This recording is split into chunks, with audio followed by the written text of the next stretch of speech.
Glad to hear that we are doing well on the opposite end. And Chandra, we're going to be starting with you here today, and then we'll be transitioning over to talk a little bit more with Joanna about a women's health event. But Chandra, the first thing that we want to talk about today is you. Now, I know that can be a little bit, I don't know, nobody always enjoys talking about themselves, but I want to hear about yourself and a little bit about your role at Pana Community Hospital, how long you've been there, things of that nature. What can you tell us? Yes, so I am newer to the Pana area. I actually moved over here from Indianapolis, where I practiced urology for the past 6 years. And so I came over here to take care of the community in the urology area as we were learning there were more needs as time went on. They had contracted through Springfield Clinic majority of the time, where the physicians were coming down a couple of times a month. But there's much more need than just a few times a month for these patients. So it started out as something that you kind of did on a contract type of thing, and then all of a sudden made the move to Pana, and then settled kind of full time on Pana, or did I take words out of context there? No, so the doctors still come from Springfield to do surgeries and to see patients, but I am here 4 days a week. I'm full time with Pana, and I started here in May. Okay, so for you right now, you came from Indianapolis. Are you originally from Indianapolis? No, I'm originally from Kentucky. Okay. Now, Chandra, I figured maybe something a little more Southern for you.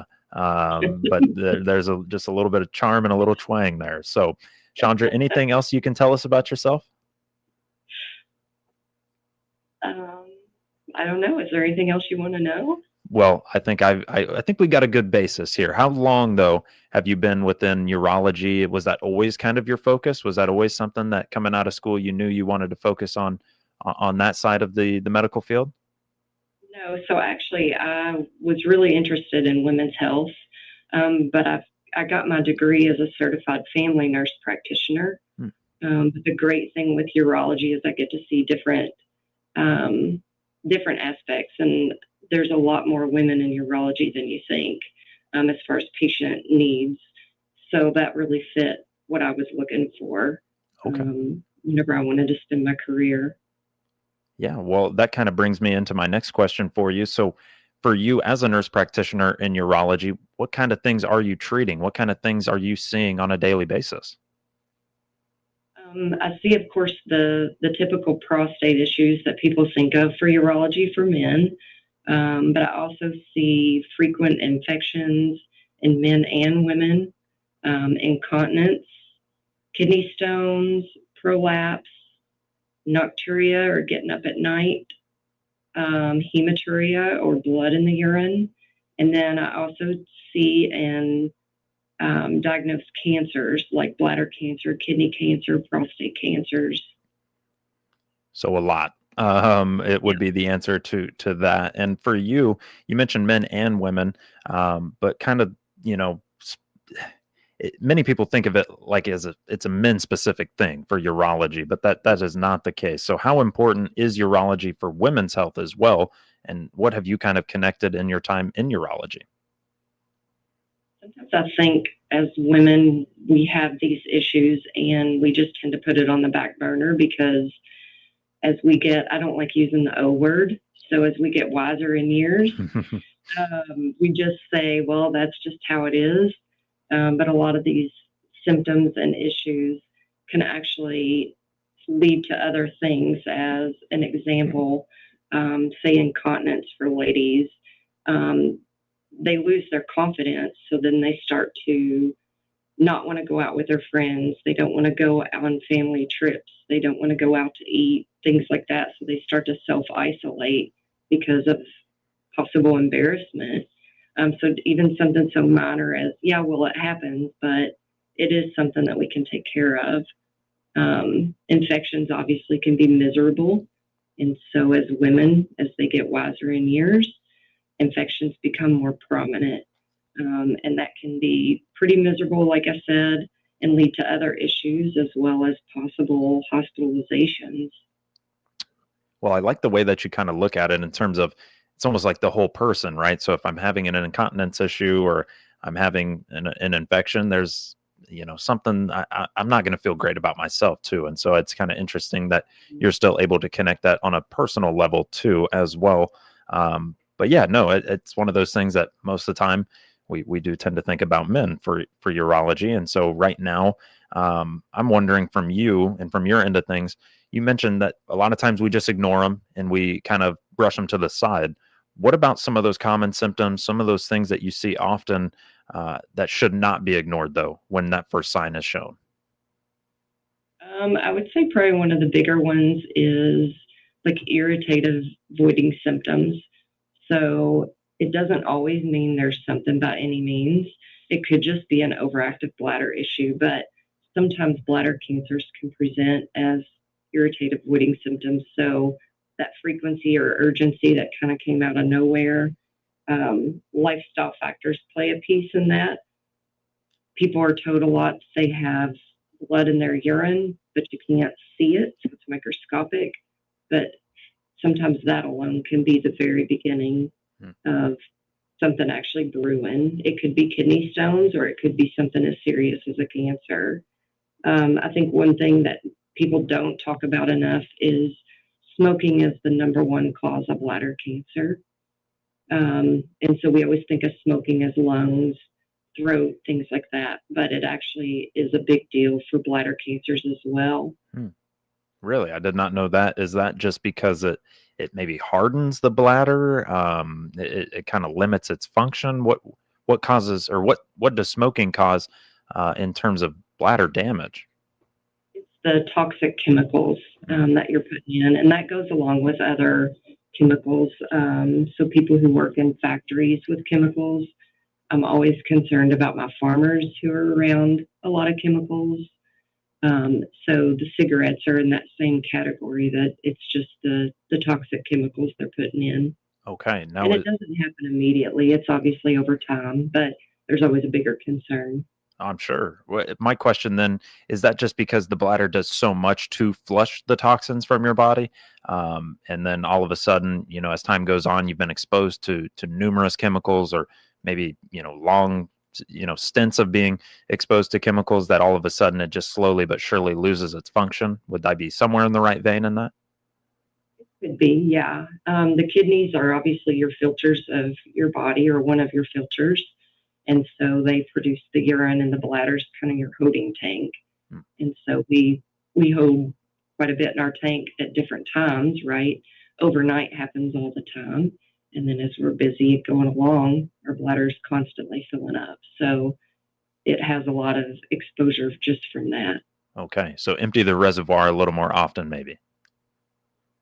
But that, if you smoke, that's not going to change. Well, probably not. But for you, Joanna, or excuse me, Chandra, anything else that you can tell us about common symptoms that you'd like to make people aware of, or just why it's so important to women's health before we turn it over to Joanna today? So I would just say, if you have issues as a woman that you're not quite sure about, a lot of ladies don't want to talk about things with their primary care. Either they're not comfortable with it. A lot of ladies, as they age, don't see gynecology anymore. So they don't want to talk about it or go to a gynecologist again.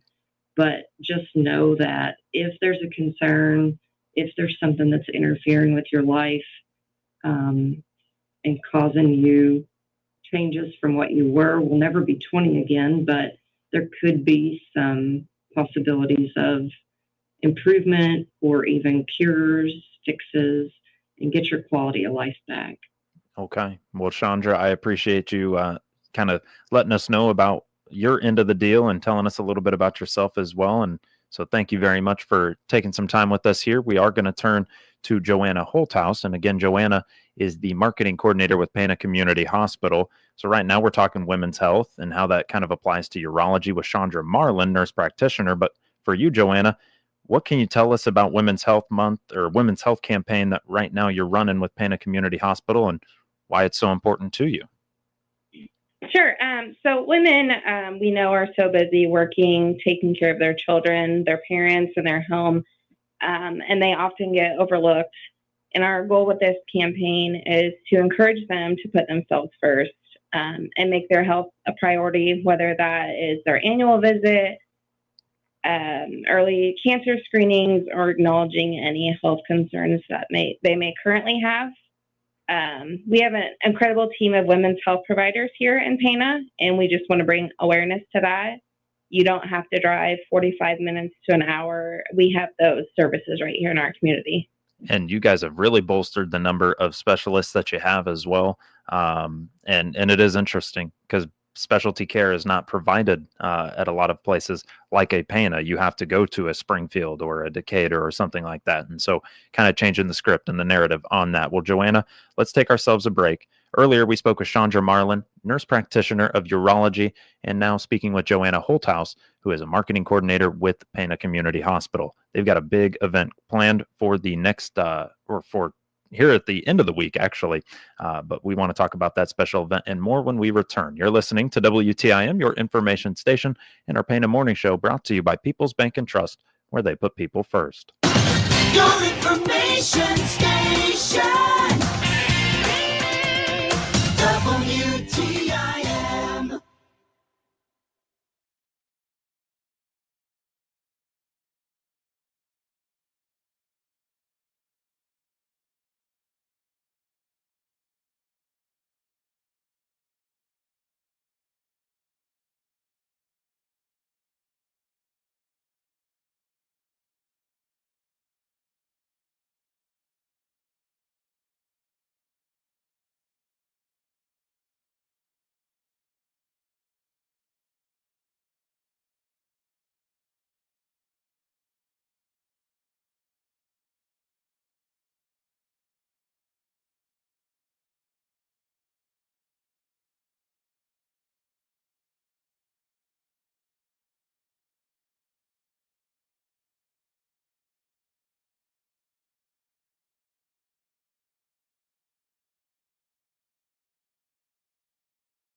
Your information station.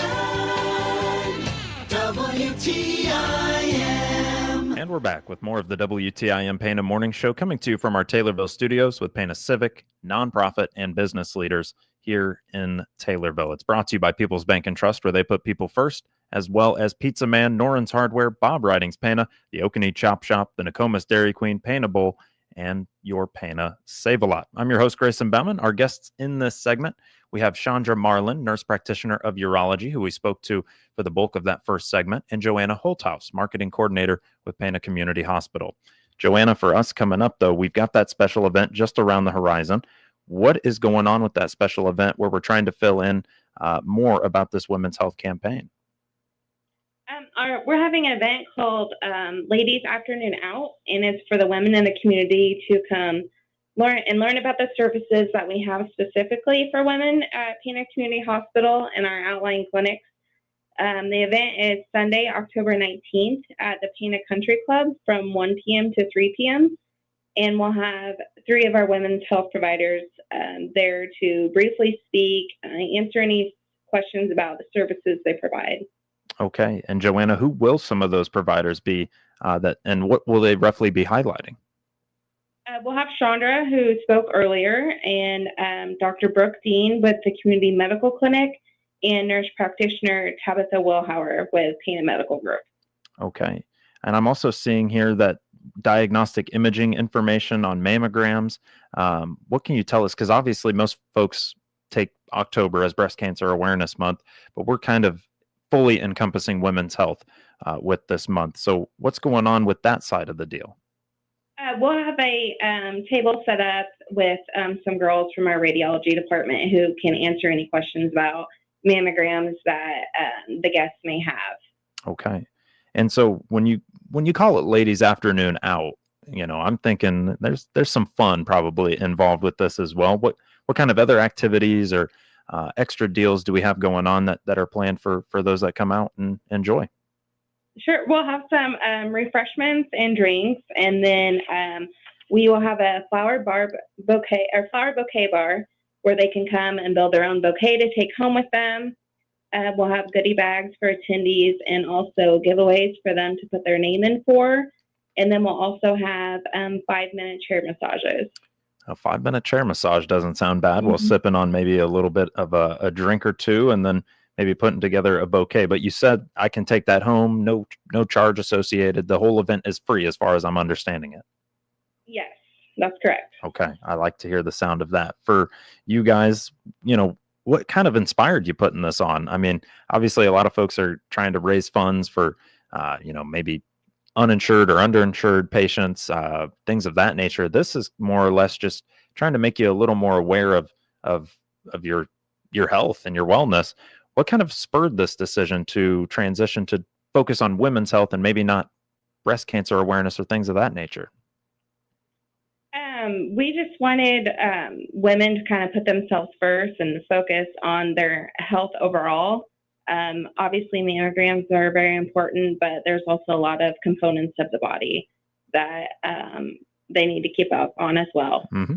As we found out from Chandra earlier. Well, for you, Joanna, anyone listening right now that may want to learn more about those services, maybe they'd like to register for the Women's Health event, what's the best way to get involved in the event, but also just find out more? Sure. The best way to keep up on news in the event would be to follow us on Facebook at Pana Hospital. You can also check out our website, which we've completely revamped and updated. And then we also have a new health blog on our website that we will be updating with articles from our providers on specific topics. Okay. So visit them at their Facebook page at Pana Hospital. Go online and check out that brand new website. As it sounds, we put a lot of work into that. And then also just kind of keep in the loop with that health blog that's also available at the website. Well, to Joanna and Chandra, I do want to thank you both for joining us here today and taking a little time to talk about women's health.